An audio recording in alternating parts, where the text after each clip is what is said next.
It's one of the most hotly debated topics in personal finance. Roth or traditional? Some argue that the national debt almost guarantees higher taxes in the future, and that you should choose Roth and pay your taxes now. Others argue that flexibility and your low earning retirement years should lead you to choose traditional. And of course, some quote professionals highlight that retirement accounts are a scam and that you should be investing in their life insurance product to avoid taxes altogether. For the sake of this conversation, we're just gonna ignore that last one.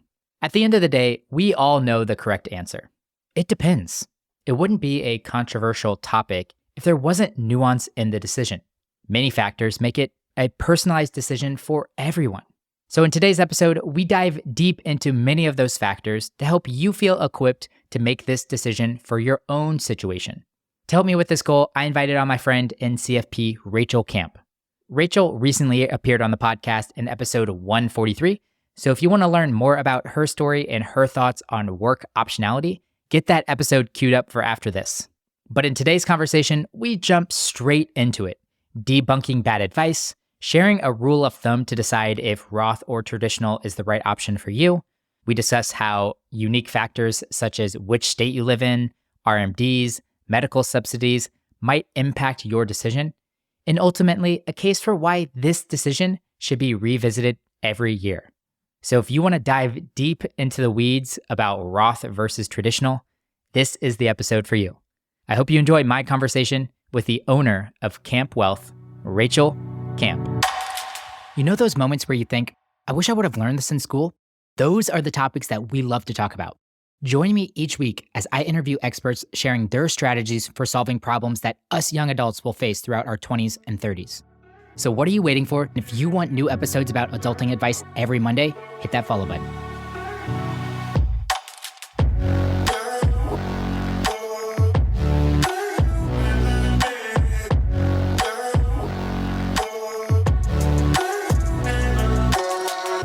Rachael, welcome back to the podcast. It wasn't too long ago that we chatted, and I pretty much immediately invited you back because I felt like there was a plethora of topics to talk about, but excited for round 2 on the podcast. I am too. Thank you for having me back. So on a recent episode of your podcast, Work Optional, you talked about financial mistakes you most often see. And one of the major ones that you talked about was contributing to the wrong IRA. And that piqued my interest. I was just like, how much conversation is there really around Roth versus traditional, both from an IRA or a 401k standpoint? And then I started doing some more research. I heard you on a couple of other shows, and I'm like, oh, actually, there is a fair amount of nuance in that. So that's kind of what I'm building this episode around, kind of that topic. I really want to go heavy into the conversation about Roth versus traditional, give some rules of thumb, of course, but also start to offer some situations where you might want to customize that rule of thumb to your own unique situation. And then I want to end the conversation too with maybe a new approach to making decisions around Roth versus traditional, which is the fact that this might not be a one-time decision, but maybe an annual decision that you're making. But set all that aside right now, I want to start with bad advice. I want to jump into this and just talk like in the Roth versus traditional debate, which there is tons of content out in the World Wide Web on this topic alone. I have seen a lot of bad advice. And one of those is this whole concept around the seed versus the harvest. Mm-hmm. And what would you rather pay on? Like the $5,000 that you're investing into the IRA, or the $100,000 or $500,000 that you're taking out of the IRA? Why is that a bad piece of advice? Why does that actually not make sense? Yeah, I mean, it sounds nice, but mathematically does not make sense. So the question is usually phrased as, well, would you rather pay tax on the seed or the harvest? And most people say, well, I'd like to pay tax on the seed, get out of the way, and just really let it grow. But if we look at the math, and usually we're looking at this question under the assumption that your tax rate is staying the same, and it's just a question of seed or harvest. But the reality is, if your tax rate stays the same, if it doesn't change, then it doesn't matter which way you go because the end result is the same. So just to give a very simple example to push and drive this point home, let's assume you have $5,000 to invest. You got a bonus for $5,000. you're now looking at we'll say traditional or Roth IRA to put it in one of them. How it would work is if you decide to put $5,000 into the traditional, the full $5,000 would go into that. And then if we want to put the equivalent, this is where people stumble a bit, into the Roth, the equivalent would actually be $3,750, assuming a 25% marginal tax rate. So usually they're looking at this as $5,000 in traditional or $5,000 in Roth, but the reality is if we equal it out with the tax impact, it's actually $5,000 traditional because it's not taxed. You can put the full $5,000 there. But then $5,000 taxed at the 25% tax rate, we can only put in $3,750 into Roth. So that's the actual way that we have to compare them. So let's fast forward, say 7 years, the account doubles. So traditional is now at $10,000 and Roth is now at $7,500. So you can pull Roth out without any tax. We're going to assume that it's a qualified distribution. You get to just pull that full $7,500 out. Well, the traditional, now we have to pay tax on it. So yes, it's worth $10,000, but if you're still in that 25% marginal tax bracket, it's now $7,500. So it's $7,500 from the Roth or $7,500 from the traditional. It's completely equal. The question of seed or harvest does not make any sense because it's usually framed within the context of assuming your tax rate stays the same. If you have a pretty good idea that your tax rate is going to be the same now when you put money in and later when you take money out, save yourself the time, the headache thinking through this because it doesn't matter. Do a coin flip, do either one, impact is the same. What people are typically forgetting there is not like paying $5,000 year zero or paying on the $10,000 in year 7 there, but the fact that you're compounding more money, that $1,250 gets compounded too, really turns into $2,500, makes that a little bit bigger.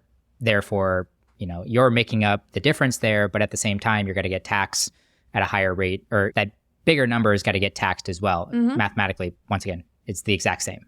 Yeah. Well, and we can talk about the psychological component. I'm sure we'll get more into that. But the reality is, when we look at how people actually usually apply this, they're taking that $5,000 and they're putting it, $5,000 in traditional or $5,000 in Roth. They're not actually taking the after tax of $5,000 and putting it into Roth.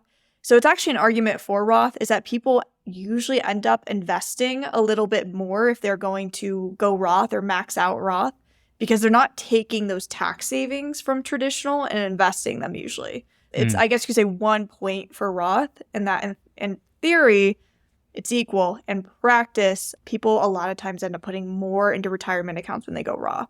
Yeah, because you're saying maybe my only investment goal this year is to max out my IRA. So if you're, maxing out your IRA with $6,000 in traditional versus $6,000 in Roth, you're paying the taxes now. You're actually really maxing out. You're utilizing maybe $7,000 or $8,000 of your pre-tax dollars to max out in a Roth IRA versus you're only using $6,000 in pre-tax money to max out your traditional IRA. Yeah.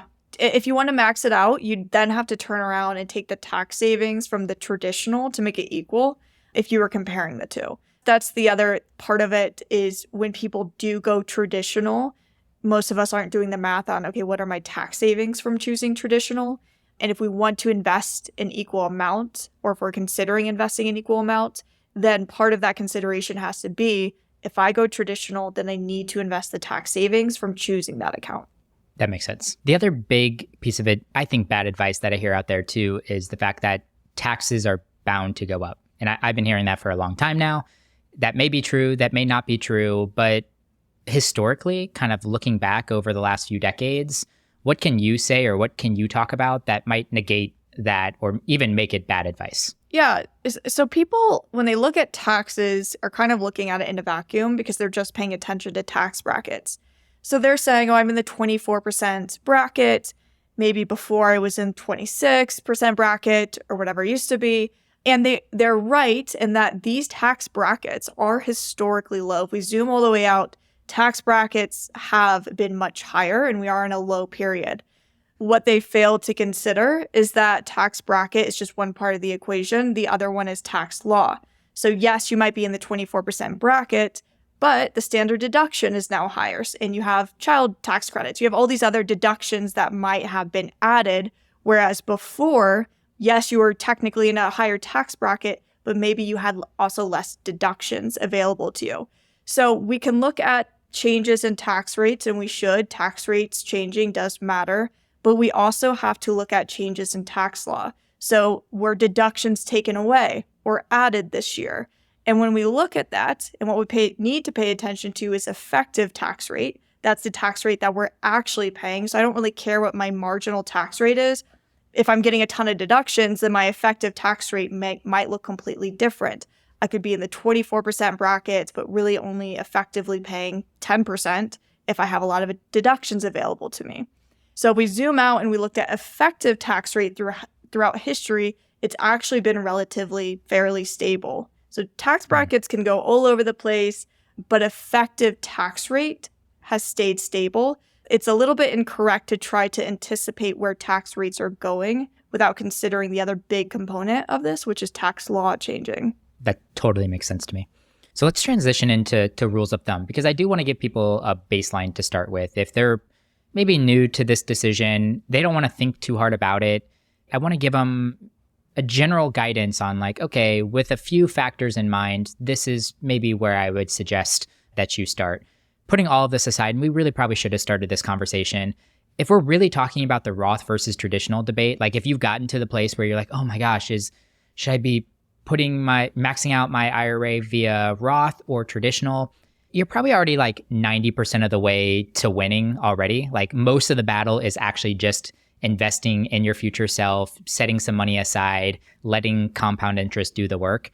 Really, this whole conversation is really about optimizing maybe the last 5 or 10% of the debate here. And I love optimization, which is kind of why I wanted to have this conversation. I think it's just fun to really think through, especially personal finance optimization. But let's circle back to the rules of thumb. Do you have some general guidance, maybe on tax brackets or anything else that you typically start people with to give them a general help on, should I be doing Roth or should I be doing traditional?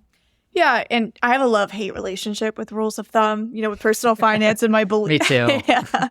I mean, my belief is personal finance is personal and everything needs to be customized. That being said, it can be inaccessible at times, and it might be a situation where somebody fails to act because they are just so overwhelmed with not knowing what to do. And that's where I like rules of thumb, because if you're so overwhelmed and you just want to get started, then following a rule of thumb is much better than not doing anything at all. So with that in mind, I do like to start here just to kind of give a foundation to what we're going to do and how we analyze this. So we're going to break it up by tax brackets, and starting at the lowest tax brackets, we have 10 and 12%. So in my mind, and I know sometimes people disagree with this, but 10 to 12% to pay on taxes as a marginal tax rate, not even effective, is a good deal. I would take that any day. I would recommend most people take that. It's 10 to 12% on tax. It's just a good deal. I don't know many good arguments against that. So I would say 10 to 12, go Roth most of the time. It'd have to be a very unique situation where if you're in those brackets, you shouldn't go Roth. After that, we jump up to 22 to 24%. I call this kind of the gray area, the messy middle. In this area, you could really go either way. It's kind of a toss-up. Traditional or Roth, you can split it 50-50, whatever you'd like. And then once we get above 24% and we're getting to the 32+% tax brackets, then we're probably going to lean a little bit more traditional, because then we're paying 1/3 of our money to taxes in the marginal tax rate. And that gets a lot more expensive. So there's a good chance if you're looking at traditional retirement and you're paying 32% plus right now as your marginal tax bracket, really good chance that when you eventually retire, your tax bracket is going to really come far down. I would agree. And yeah, I can't imagine too many situations where a 10 to 12% marginal tax rate is probably a bad idea. Like I would jump on that all day long. I know Brad on your Choose FI episode did mention FI people could be maybe a little bit of that exception if they're good at optimizing for zero taxes. Even as somebody that will probably hit FI pretty young too, if I was presented with the 10 to 12%, I would definitely be paying the taxes on it right now. Yeah, I like it. I like 10 to 12%. Let's start customizing this. Okay. Let's start picking apart a little bit, maybe some things that people should be considering that might move them away from these rules of thumb. And one that I absolutely never thought about until I started researching for the conversation that we were going to have here today was where you live. Why does the state that you live in maybe impact the decision that you should be making? And how should you be thinking about that over time as well? A lot of the discussions around this just revolve around federal tax rates. The tax brackets I just went through are federal tax rates. The kind of other big variable that's often left out is state tax rates. So we leave it out because it varies so much. There's 50 different possibilities. So we can't say for sure what to do because it's such a big assumption on which state you live in. But if you're hopping around or changing states, you really should consider what your state tax rate is today versus what it might be in the future. So if you're working in California, high, or New York, one of those high state income tax states, but you're planning on retiring in Texas or Florida, or you're just planning to move there soon, you should consider that because you should probably take advantage of maybe a traditional account while you're in a high state income tax state. When you move to a lower income tax state, then that would be the time to either start pulling money out of your portfolio if you're retired or, going Roth and capitalizing on that 0% tax bracket. So that's really important. And the first way that I really customize that is, yes, we look at state, and then we also look at where you are in your career. If somebody who is 24 years old but's in the 32% bracket already, they're doing really well, they've come out of school potentially and gotten a really good job, that actually might be a lower tax bracket for them when we zoom all the way out and look at the lifespan of their career. It's a good chance if somebody that young is in a high tax bracket that they are on a trajectory to make a lot of money. And if you're in the 35% plus bracket, anytime you fall below that is probably a chance to jump on that and use Roth. Compare it to somebody who is, say, 56 and they're in the 20 or 32% bracket. That's probably their peak earning years. They don't really anticipate going up beyond that. Then it's a good argument for them doing traditional. So it's easy to kind of look at these rules of thumb and say, well, 32% sounds really high or really low, but it matters in the context of you in your career. 32% could be high for one person and low for another person, and an opportunity to jump on that and actually pay that tax rate. So when we're considering this, you have to ask yourself, am I in the beginning of my career? Am I just starting out? Or am I closer to the peak or the end and I'm in my peak earning years? I think that totally makes sense. So you're both mapping out your current tax bracket in relation to the other tax brackets, but also kind of mapping your whole career out. How many more earning years do I have? And with that in mind, am I at the kind of end, beginning, or middle of those earning years right now, and how that might impact taxes in the future? Totally makes sense.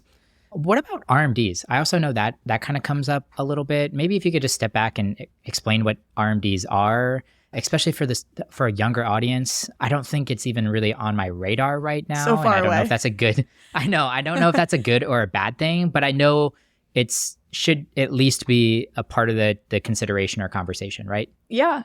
It's something to consider because it really matters for one of these account types. So RMD stands for Required Minimum Distribution. So at some point, I like to say, and I'm copying this from some of the financial papers I read, but they say the government or IRS, whatever you want to call it, is a silent partner in your traditional accounts. So when you go Roth, there's no future uncertainty that the account grows, outside of investment growth, but you've paid the taxes. So that is done. Traditional, on the other hand, has a lot of uncertainty, and the true value of it can really be impacted by what happens to you and your tax rate later on. And this is important because at some point, the government wants to collect the taxes that is owed to them from that account. So you could argue, if you look at the value of a traditional account, it's not entirely yours because some of it eventually needs to go to the government unless you can get really strategic with taxes, which a lot of people do. But with that in mind, the government has a time limit on when they want to see their taxes, or they have a required start date. That's what the RMD is. Right now it's age 73. So for anyone who is 73 or older and they have traditional accounts, they have distributions that have to come out of their traditional accounts. The formula can be a little bit complicated. It's calculated by the IRS. They don't tell you what you have to take out. You actually have to calculate that. But there's a lot of RMD calculators that you can use, and there's huge penalties if you don't take that money out of the traditional accounts. So what's happening there is they're saying, I want my taxes, so I'm going to force you to start taking money out of traditional accounts. So this is important because in the debate of traditional versus Roth, we know traditional has this factor, the RMD, while Roth does not. You're never going to be forced to take money out of your Roth unless you're a beneficiary and you inherit it, whereas traditional you will. So there's a risk if we're building up these massive traditional accounts, because it means eventually, if you keep them there, then you're going to have a really big potential tax bomb come RMD age. So once you start getting forced to take money out of this, if you haven't been strategic up to that point, you could be taking way more money out of your traditional account than you're even spending. That's kind of the biggest risk. We don't want to be taking out a ton of money from traditional, especially if we're not spending all of it. That's a lot of the hot debate in this Roth versus traditional too, is the fact that, hey, I hit retirement age and I'm going to naturally be at a lower tax bracket because I'm not making money. I don't need to be pulling out a significant amount of money. I'm spending less in those years. And there's a lot of studies that do show retirees spend a whole lot less money. Families are usually out of the household at that point in time. Life just slows down a little bit. Although there's probably some factors that might go the opposite. Healthcare is like a big one that I'm thinking about off the top of my head. But this RMD bomb could be sitting out there that at 73, you might just be forced to start taking additional income out of these retirement accounts because you're traditional and you've hit that age. Do you have any sense, or I know you probably have a sense, but like, let's say I have $250,000 in a traditional account, Roth IRA or 401k. What is like the 1 year RMD that, like, how much money am I forced to pull out there? Do you have any sense or like a rough idea of what that might be? Yeah, I mean, starting out, the RMD, the division is smaller. So it's a smaller portion of your account as you first enter RMD age, and then that actually grows. So starting out on a $250,000 account, you might be looking close to 4% of the account. So you might be looking at something like close to $10,000 that you'd be required to take out in that first year. What they do is they look at December 31st of the previous year, and they use that balance to calculate your RMD. But as you age, the calculation changes. And like I said, a calculation is not in your favor. They're wanting a larger and larger percentage of your account as you age. Let's just say 4%, although we know there's a ton of factors and there's calculators out there that will help you with this, but 4% of the 250, you're probably drawing down $10,000, but next year, maybe it goes from 4 to 5% or 6%, and it's got to gradually get bigger and bigger. Of course, over time, that IRA is probably getting smaller and smaller because you're forced these distributions or you're pulling out more distributions from there, but that might not always be the case too. I mean, depending on the stock market, you could make up, it'd be very easy to make up another $10,000 over the course of a year on a $250,000 account that's there. So yeah, some of these years you might be forced to pull out 30, 40, 50 grand in some of these accounts, really forcing you into another tax bracket when you layer on Social Security and maybe dividend and interest that's coming out of some of your other accounts. And maybe you run a business and you're collecting on that still a little bit, or you have a part-time job because you just want to have some other things. Like, you can kind of see how some of these incomes could stack and you could get pushed into a much higher tax bracket than you were anticipating you would be in your retirement years. Yeah, absolutely. And the RMDs can get tricky too, because you could have the stock market be great last year. So December 31st has a really high value. And I actually just saw this happen with some of my retiree clients. Then the next year we have a big down year. So now what was 4% on December 31st of the previous year is now 5 or greater percent of your account. So it can be risky because we're using an old number, but also there are so many strategies around this. And the FI community talk about this a lot, but Roth conversions are a big one. If you're going to retire early, you really do have a lot of time to get that traditional money over into Roth, as long as you're strategic with it. And you also have a taxable account that you can pull from for income, and you don't have other income sources coming in that's really going to push you into a higher tax bracket. And then obviously, are you married or are you single? That has a big impact on taxes in general. And a lot of these assumptions are left out, I notice, when we are analyzing traditional versus Roth. And one change can really throw it what made traditional make a lot of sense can all of a sudden be, well, Roth should have been the option. One of those things is an unfortunate scenario that if you retire and you have a spouse pass away, now your tax bracket probably will jump up quite a bit. You're going to lose deductions, things like that.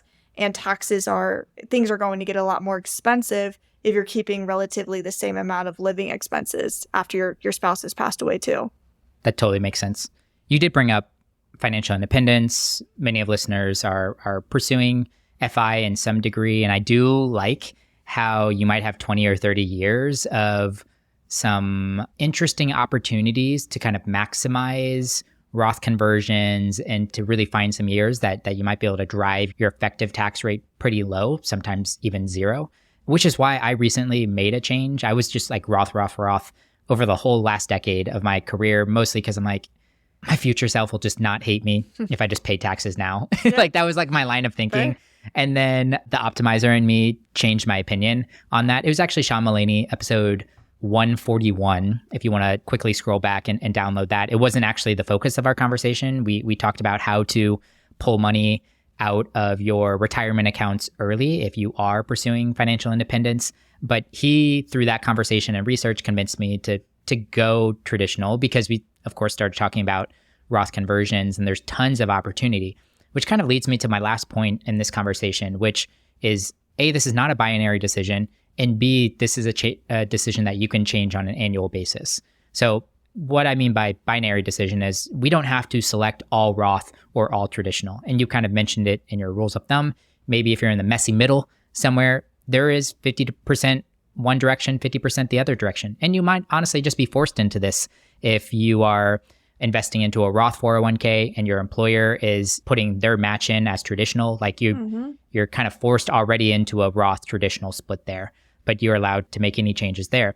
The other big one too is this lens of looking at it on an annual basis. And this is where I want to turn things over to you because this is where I think things can get really fun. And I know there's some research out there that like a lot of the headway that you can make in this Roth versus traditional conversation comes down to some of these big swing years that you might be able to take advantage of one or the other. Yeah, it's really a timing strategy is what has the biggest impact on should I go traditional or Roth, which is really interesting because we spend so much time talking about not timing things and just automating them. But for anybody that really does want to optimize this, the way to do it is to jump on big swings in tax rates. The research backs this up. Michael Kitchis does a lot of really great research on it and showed a multi-six-figure impact on using this strategy. And it's quite simple. What you do is follow those rules of thumb to start. So 10 to 12% Roth. And then you pay attention to big changes in your tax rates. You know, as we go throughout life, we have these potentially big changes in our income. You might get married one year and then pay a lot less in taxes because we're now combining deductions and we get to make more without jumping up into different tax rates. You might get divorced or you might have a spouse become a stay-at-home spouse, so income really drops. You might start a business, income drops. That business might take off, income really increases. So all these things that happen throughout life those are the years and the times that we should really capitalize on either traditional or Roth. And the number that you can pay attention to, this is what the research suggests, is 10% swings in your tax bracket. So if all of a sudden you go from 24% bracket all the way down to 12%, that's a huge swing, then you might want to capitalize on that and choose that year for Roth. This is exactly what I did when I left my job that I had straight out of college, decent, high-paying job, went off to pursue entrepreneurship. And my income dropped. So what I actually did is not only went towards Roth, I actually took my traditional account and completely converted it over to Roth because I knew this is probably my lowest tax year ever, hopefully. And this is a great opportunity to take advantage of that lower tax rate. I have a friend who did the exact same thing. But there are times where my income has really increased and I needed to go traditional. There's a big 10% swing up. It's pretty steady, so I don't think about it year to year. But the strategy really works, and it's called Roth optimization because we're looking for those years where we can go all in on Roth. And what we're hoping to do is capture that low tax rate anytime it really drops. This is what has been proven to have the biggest impact to your wealth. And that's what really matters. And we already talked about the state income tax, but that's a big one. If you move from a high state income tax to a low one, then you'll want to jump on that, or vice versa. So pay attention to what are the years I'm going to have big swings. And rather than just going 50-50 or not really knowing what to do, go all in on one during those years where the income really either dramatically swings up or dramatically swings down. This happens all the time in the FI space too. And I'm a big proponent of it. I took one myself, but many retirements or sabbaticals, those are great years to jump on this. I am beating myself up over the 2020 sabbatical that I took, and I did not maximize it and do some kind of Roth conversion at that time. I just didn't really know. It just wasn't on my mind. I had other things going on, but we talked in a recent episode about taking mini retirements, and I do think this is a great time. Same if maybe someone's starting a family and they're going to take off a few years, so there's somebody back at home. Those could be great years to start moving some of that traditional into Roth accounts. And, I have a lot of clients that go through liquidation events, like a sale of a company or a lot of stock vesting, something like that. And those are the years where we're going to do the opposite and go traditional. So all of a sudden they've jumped up into a high income year. Now we really, want to be careful and try to deduct everything that we can that year. We want to try to defer taxes that year. That's really what this is about, is tax arbitrage, is trying to figure out when we want to pay taxes. And a lot of the times when a year is relatively stable, that can be tricky to try to figure out of, am I in the high tax bracket now, or is that going to be later? Do I expect my income to really be going up? But when you have a drastic change from the previous year and it's clear cut and it looks like it's irregular, like it's not going to continue, then that's the time to really jump on it. And I like this strategy because those years, at least I think, are very clear, rather than trying to decipher how tax rates are going to change or what's going to happen to tax laws. Those things we will never know. We'll never be able to figure out. But what we can control and what we do have a good understanding of is our own situation and our own income. And we know when we're in a high tax year and we know when we're in a low tax year. Do you know that conversation around like lump sum versus equal payments throughout the year? I know it comes up a lot. Like if you're got to max out your Roth, many of people said they based the research and they said, January 1st, just go ahead and put the lump sum money in there, the whole 6,000 or 7,000 versus spreading it over every single month over the year. There's some conversation about that. And of course, it comes down to market timing to an extent and some of that.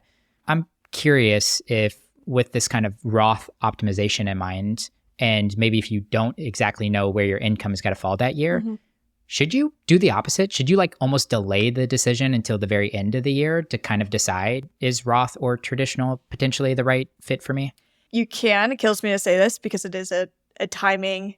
I don't want to say it's timing the market. We're trying to time the income. But if it's a matter of like a few percentage difference between income, like, oh, am I going to be a 22 or 24% bracket? Probably doesn't matter. But if it's a matter of I'm either going to be in 22 or 35, that's a huge, guaranteed return, if you will, of saving those taxes. That might be worth waiting because you have to think about, okay, what are my potential tax savings? Compare that to what maybe I could get in the market. And it's just like debt versus investing. If we have debt of 20%, then we have a pretty good idea that that's going to be hard to get in the market in any given year. Good idea to pay down that debt. Same with tax rates and the anticipated change. The only thing with this is I have to give the caveat that if your tax rate doesn't end up really increasing or whatever you're waiting on doesn't end up happening, then you might be kicking yourself and obviously gotten behind. So kind of depends on the degree of certainty. And if you want to make that gamble, at the end of the day, this is a gamble that we're talking about. But I love the dollar cost averaging versus lump sum investing strategy as well. I could get into that too. What do you personally do? I'm curious. Always lump sum. I mean, the research recommends lump sum. It wins most of the time. It's for a very simple reason. The market goes up more than it goes down, even though it might not feel like that. But if the market's going up and you're sitting on the sidelines in cash, you're missing out on that. That being said, I have a ton of clients that we do dollar cost averaging for because there is a serious psychological component here that we just cannot ignore. And that's the risk of investing and then we have a big market crash. So obviously that's when lump sum loses, is in that scenario. And I have a lot of clients that just simply could not or do not want to go through that event.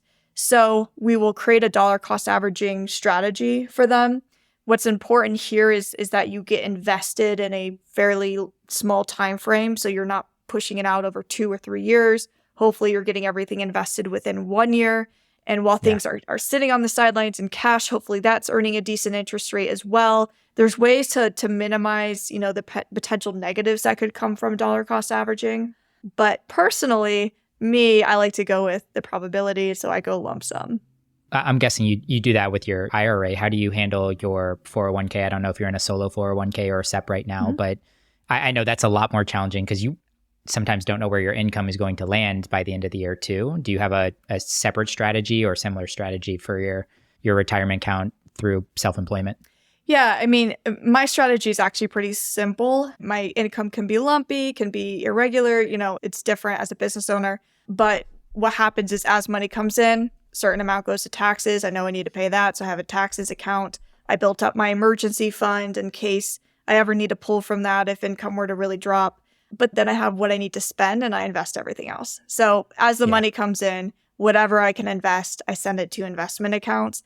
There's times where maybe I'll have a tricky 1 to 2 months and I need a little buffer there, a little extra cash, and I'll do that. Business owners are always going to have more cash. It's just depending on the business. It's just more important for us to be able to kind of fill out those maybe uneven months. But as long as I have a decent cash cushion, which I do, I feel comfortable investing all the excess right away.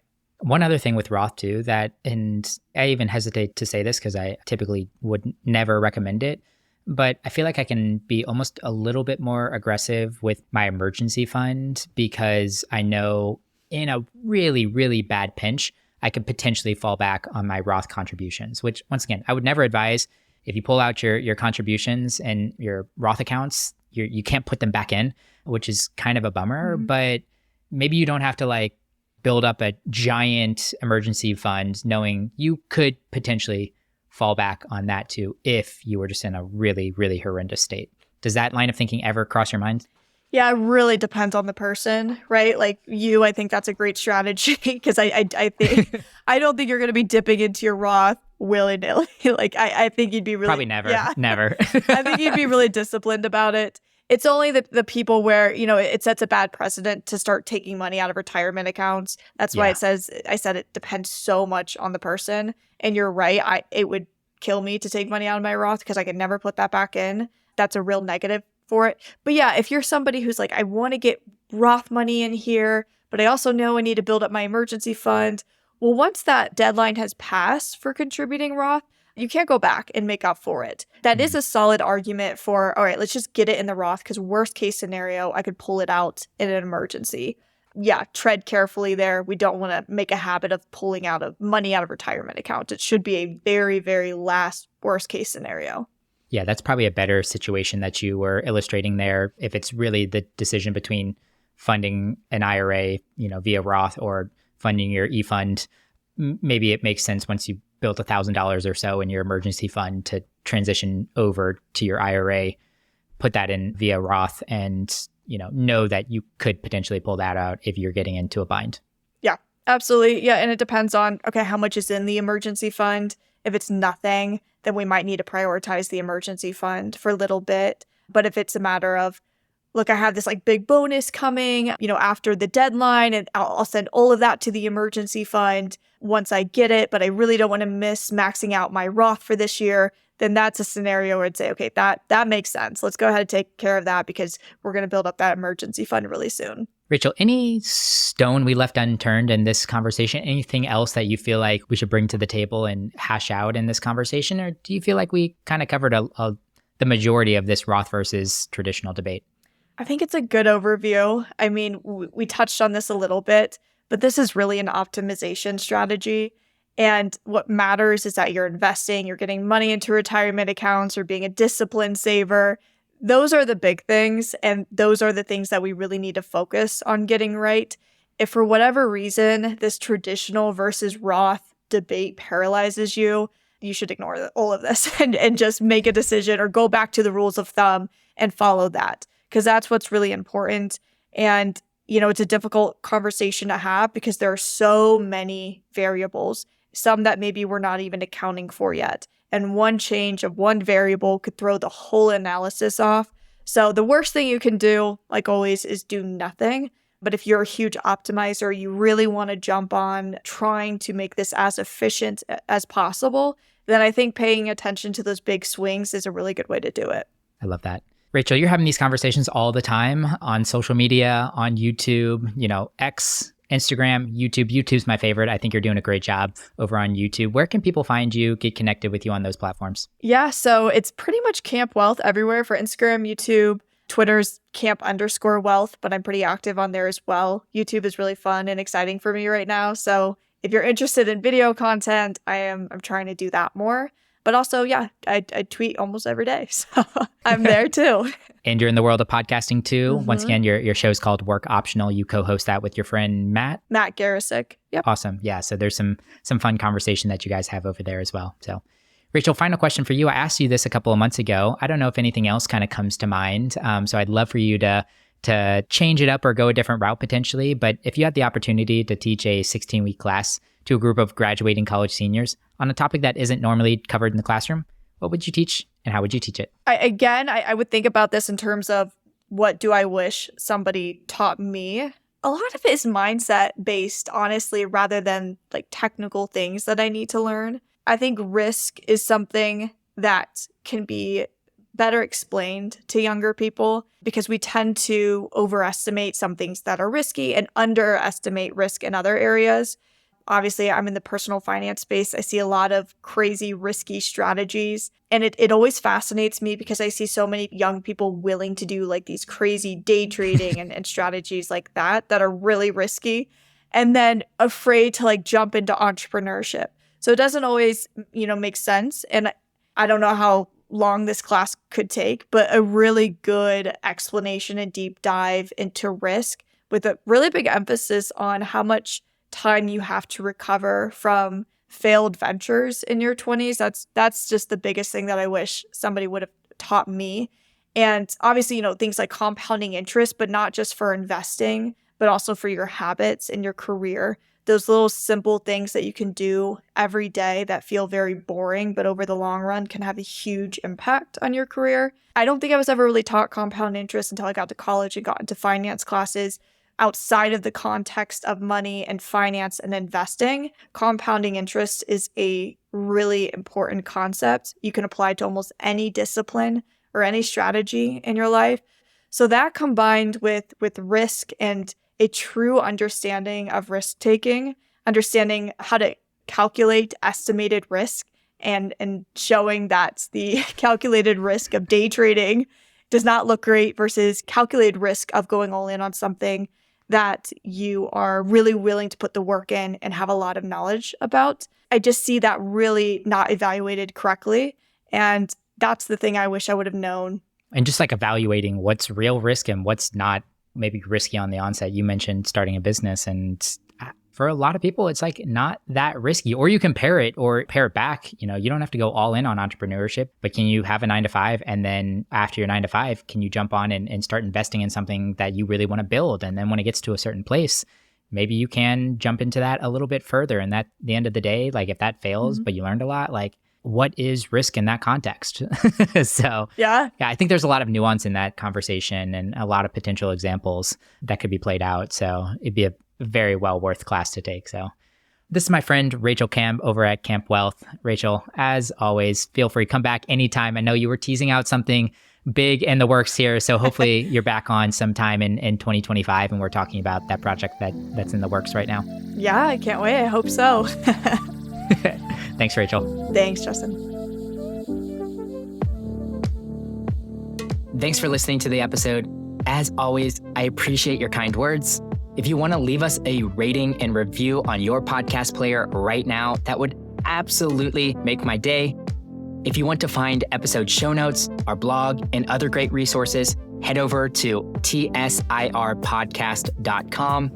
If you have follow-up questions, an idea for a future episode, or just want to say hi, We have a contact form on our website, and those messages go straight into my inbox, and I promise you, I will reply. But all right, guys, I really appreciate you tuning in. I love you all, and you're not alone. Let's keep making it through our struggles together.